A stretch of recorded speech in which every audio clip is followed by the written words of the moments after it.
హరిరామ్ అని ENC engineer in chief Kaleshwaram ప్రాజెక్టులో భాగంగా నిర్మించిన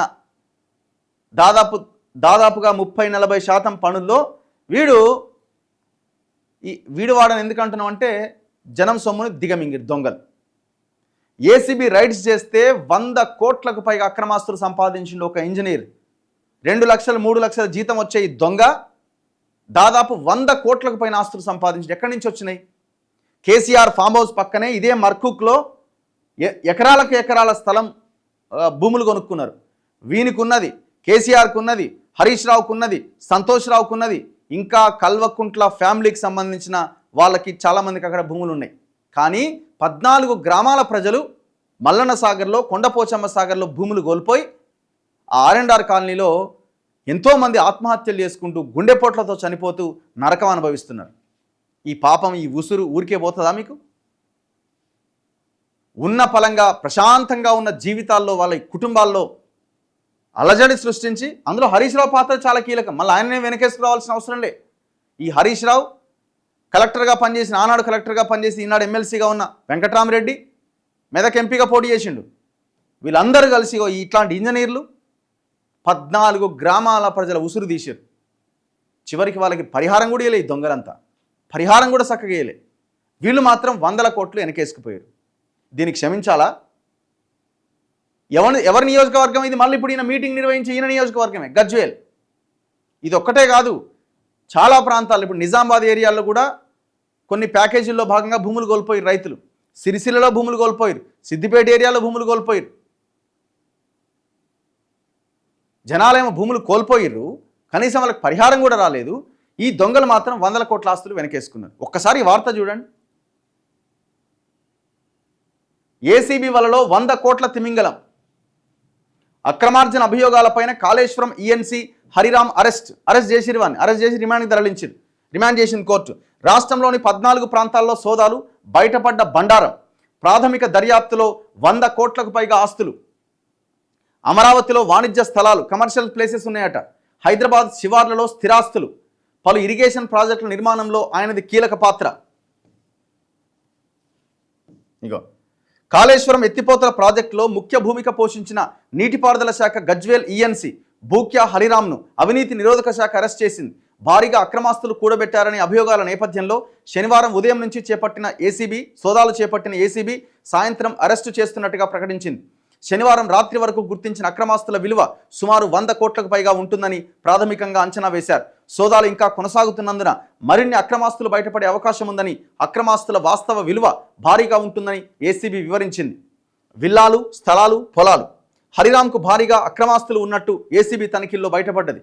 షేక్పేట్, కొండాపూర్లో 2 విల్లాలు, శ్రీనగర్, నార్సింగి,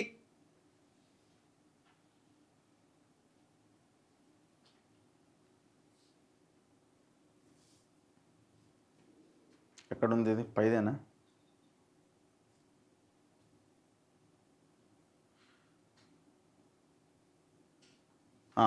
నార్సింగి, మాదాపూర్లో 3 ఫ్లాట్లు, ఏపీ రాజధాని అమరావతిలో కమర్షియల్ ప్లేస్లు, సిద్దిపేట జిల్లా మర్కుక్ మండలంలో 28 ఎకరాల వ్యవసాయ భూమి. కేసీఆర్ ఫామ్ హౌస్ పక్కనే 28 ఎకరాలు ఉంది వీనికి. ప్రజలేమో భూములు కోల్పోయారు, ఇళ్ళు కోల్పోయారు, జీవితాలు కోల్పోయారు. ఈ దొంగలు మాత్రం ఎకరాలు కొన్నారు. పటాన్చెరులో 20 గుంటల భూమి, శ్రీనగర్ కాలనీలో 2 ఇండిపెండెంట్ నివాసాలు, బొమ్మల రామాలంలో 6 ఎకరాల ఫామ్ హౌజు, మామిడి తోట, కొత్తగూడెంలో నిర్మాణంలో ఉన్న ఒక భవనం, మిర్యాలగూడలో ఖాళీ స్థలం, 2 కార్లు, అందులో ఒకటి BMW కారు, బంగారు ఆభరణాలు, బ్యాంకు డిపాజిట్లు. 14 ప్రాంతాల్లో తనిఖీ చేశారు. హరిరామ్ నివాసాలు, కార్యాలయాల్లో శనివారం తెల్లవారుజాము నుంచి ఏసీబీ సోదాలు మొదలైనవి. షేక్పేటలోని ఆదిత్య రాయల్ ఫామ్లోని హరిరామ్ విల్లాకు ఉదయం 8:30 సమయంలో చేరుకున్న ఏసీబీ అధికారుల బృందం తనిఖీ చేపట్టింది. దీనికి సమాంతరంగా రాష్ట్రంలోని 14 ప్రాంతాల్లో సోదాలు జరిగినాయి. జలసౌధ మొదటి అంతస్తులోని ఈఎన్సీ కార్యాలయం, కాళేశ్వరం సాగునీటి ఎత్తిపోతల ప్రాజెక్టు కార్పొరేషన్ కార్యాలయానికి కొన్ని బృందాలు చేరుకొని తనిఖీ చేసినాయి. కార్యాలయంలో 3 ఆస్తులకు చెందిన పన్ను రసీదులు, పలు ధృవపత్రాలు, వ్యక్తిగత రుణాలకు సంబంధించిన పత్రాలు గుర్తించినట్టుగా తెలిసింది. వీటితో పాటు పలు దస్త్రాలను సీజ్ చేసి అవినీతి నిరోధక శాఖ కార్యాలయానికి తరలించినట్టు సమాచారం. బినామీ ఆస్తులపై ఆరా. హరిరామ్ బినామీ ఆస్తుల వివరాలు కూడా రాబట్టేందుకు ఏసీబీ సోదాలు కొనసాగిస్తోంది. సిద్దిపేట జిల్లా మర్కుక్ మండలంలో వ్యవసాయ భూమి ఉందని గుర్తించిన ఏసీబీ తహసీల్దార్ కార్యాలయంలో దస్త్రాలు పరిశీలించి స్వాధీనం చేసుకుంది. ఉదయం 9 గంటలకు 4 వాహనాల్లో వచ్చిన అధికారులు రాత్రి 9 గంటల వరకు తనిఖీలు కొనసాగించారు. 2017 నుంచి 2022 వరకు జరిగిన రిజిస్ట్రేషన్ దస్తావేజులు పరిశీలించారు.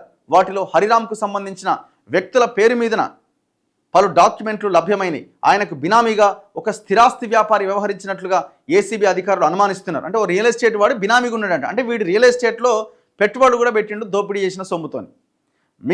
మిగిలిన ఆస్తులకు ఎవరెవరు బినామీగా ఉన్నారో అనే కోణంలో దర్యాప్తు కొనసాగుతోంది. మరోవైపు భద్రాద్రి కొత్తగూడెం జిల్లా లక్ష్మీదేవిపల్లి మండలం ఎదురుగడ్డలో హరిరామ్ సోదరుడు విశ్రాంత సింగరేణి ఉద్యోగి భూక్యా జోషిరామ్ ఇంట్లో కూడా ఏసీబీ సోదాలు నిర్వహించింది. ఎంత దొంగలరా మీరు అంతా, అసలు రాష్ట్రాన్ని ఆగం పట్టించారు కదా. ఇగో కీలక బాధ్యతలు, వేల కోట్ల పనులు చేసిండట. కాళేశ్వరం ప్రాజెక్టులో హరిరామ్ది కీలక భూమిక. కాళేశ్వరం బహుళార్థక సాగునీటి ఎత్తిపోతల పథకం నిర్మాణంలో ఇంజనీరింగ్ చీఫ్ భూక్యా హరిరామ్ కీలక పాత్ర పోషించారు. గజ్వేల్ ఇంజనీరింగ్ చీఫ్గా బాధ్యతలు నిర్వర్తిస్తూనే ఈ ప్రాజెక్టుకు నిధుల సమీకరణ చేపట్టిన కాళేశ్వరం ఎత్తిపోతల ఇరిగేషన్ ప్రాజెక్ట్ కార్పొరేషన్ లిమిటెడ్ ఎండీగా పనిచేస్తున్నారు.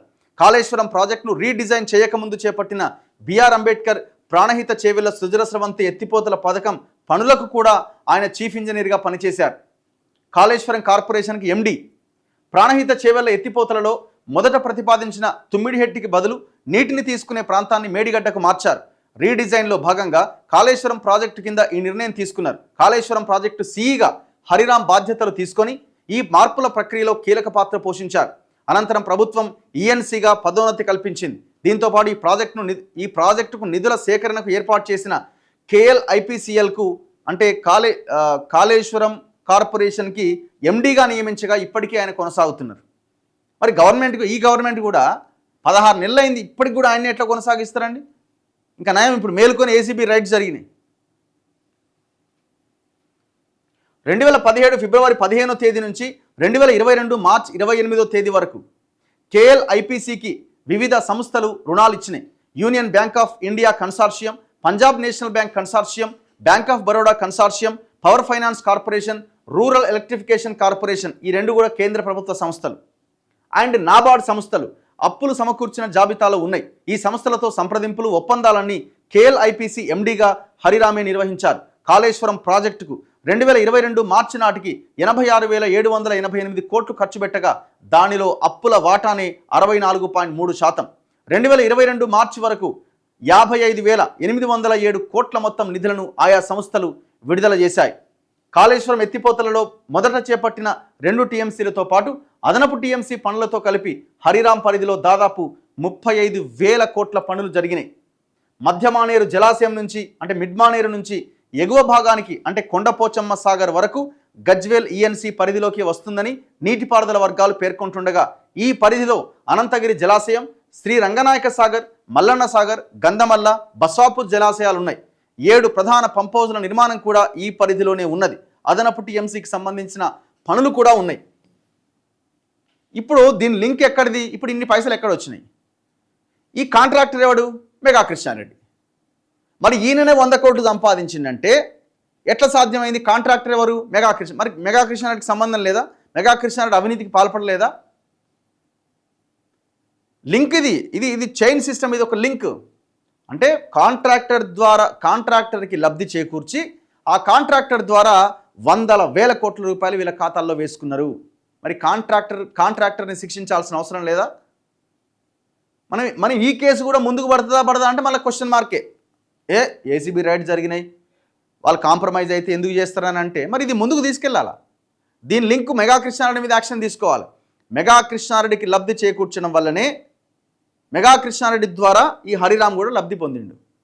మీరు చూడండి, ఈ అప్పుల విషయానికి వస్తే జర్ర టైం కేటాయిద్దాం దీనికి.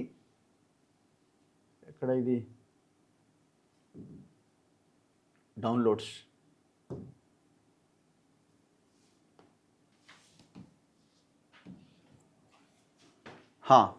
కాళేశ్వరము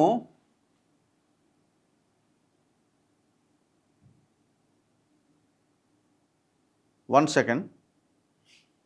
ఇగో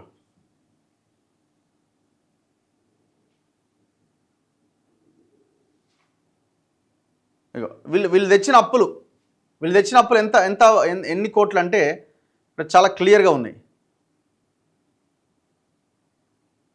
ఏ బ్యాంక్ నుంచి ఎంత, ఆంధ్ర బ్యాంక్ 1300 కోట్లు, కెనరా బ్యాంక్ 1000 కోట్లు, ఓరియంటల్ బ్యాంక్ ఆఫ్ కామర్స్ 1000 కోట్లు, ఇట్లా వివిధ బ్యాంక్ కన్సార్షియమ్స్ నుంచి వీళ్ళు తెచ్చిన అప్పులు కోట్ల రూపాయలు ఉన్నాయి. రైట్. ఇంకా ఇది కాదు,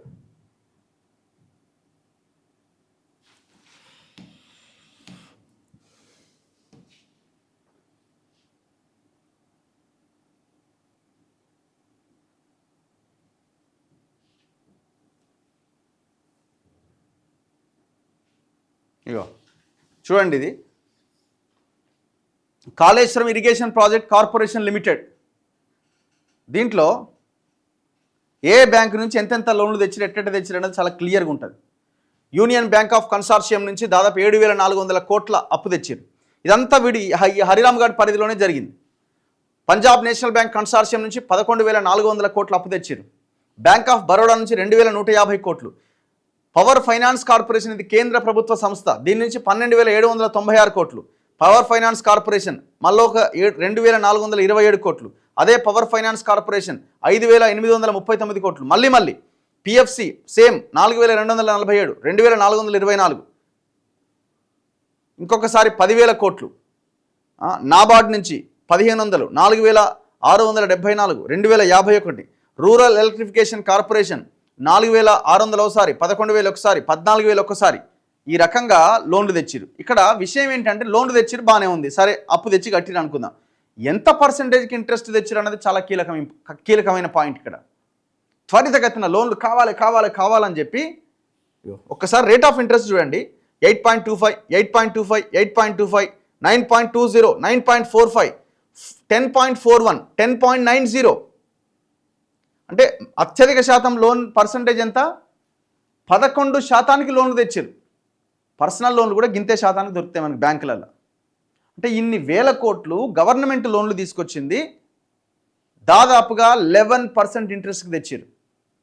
ఎంత పర్సంటేజ్ అయినా పర్లేదు, మాకు ఫస్ట్ లోన్ కావాలి, ఇచ్చేసిండు వాడు. మనము ఓన్లీ ఈ కాళేశ్వరం కోసం 13,000 కోట్ల రూపాయలు ఎవ్రీ ఇయర్, మనం 12 సంవత్సరాలకి 13,000 కోట్లు ఎవ్రీ ఇయర్ కట్టాలి, ఎవ్రీ ఇయర్. ఇది మన పరిస్థితి. రాష్ట్రాన్ని ఇప్పుడు ఈయన రజతోత్సవ సభ జరుపుతున్నాడట. ఎవరి కోసమై రజతోత్సవ సభ? ఈ రజతోత్సవ సభలో ముఖ్యమంత్రి అన్యాయంగా అరెస్ట్ చేసిరు హరిరామన్ అని చెప్తారా, లేకపోతే ఈ దొంగ మా వల్లనే పెరిగిండు, మేమే పెంచి పోషించినామని చెప్తారా? మాట్లాడాలి మాజీ ముఖ్యమంత్రి కేసీఆర్ ఇవాళ సభలో. ఇవాళ హరీష్ రావు మాట్లాడుతున్న కాళేశ్వరం అవినీతే జరగలేదు అంటున్నాడు. ఆ కేటీఆర్ అయితే ఆయనకి అడ్డు అదుపు లేదు, ఇష్టం వచ్చినట్టు మాట్లాడుతుంటాడు. మరి వీడికి ఆస్తులు ఎట్లా పెరిగినాయో మీరే ఆన్సర్ చేయండి. ఈ ప్రభుత్వానికి కూడా మేము చెప్పేది ఏంటంటే, ఈ విచారణ ఇది ఇంతటితో ఆగొద్దు. దీనికి లింక్ ఎక్కడుందంటే కాంట్రాక్టర్ మెగా కృష్ణారెడ్డి కేసీఆర్కి ఉన్నది లింకు. ఈ లింకును ఛేదించండి. మీరు ఒకవేళ ఛేదించే వాళ్ళే అయితే కేవలం ఓన్లీ మేడిగడ్డ మీదనే ఎంక్వైరీ ఎందుకు చేస్తారు? పీసీ ఘోష్ కమిషన్ని మేడిగడ్డ, అన్నారం, సుందిళ్ళకే ఎందుకు పరిమితం చేస్తారు? గత 15 నెలలుగా మొత్తుకుంటున్నాం మేము కమిషన్ వేసిన దగ్గర నుంచి. ఈ కమిషన్ విచారణ మొత్తం కాళేశ్వరం మీద జరగాలి. కేవలం కాళేశ్వరం ప్రాజెక్టులో భాగంగా నిర్మించిన ఒక 10%, 20% ఓన్లీ ఆ బ్యారేజీల మీదనే ఎందుకు జరుగుతున్నది? ఎందుకు అనంటే మెగా కృష్ణారెడ్డి ఉన్నాడు ఇందులో అని. ఇప్పటికైనా మీరు మరి ఈఎన్సీ హరిరామ్ మీద ఏసీబీ రైడ్స్ చేయించారు కదా, దొరికినాయి కదా, మరి దానికి లింకు మెగా కృష్ణారెడ్డి కేసీఆరే కదా. చలో ఆ లింకును ఛేదించండి. అప్పుడేమన్నా మిమ్మల్ని నమ్మడానికి అవకాశం ఉంటుంది, లేకపోతే అంత కలిసే ఉందని అనుకోవాల్సి వస్తుంది.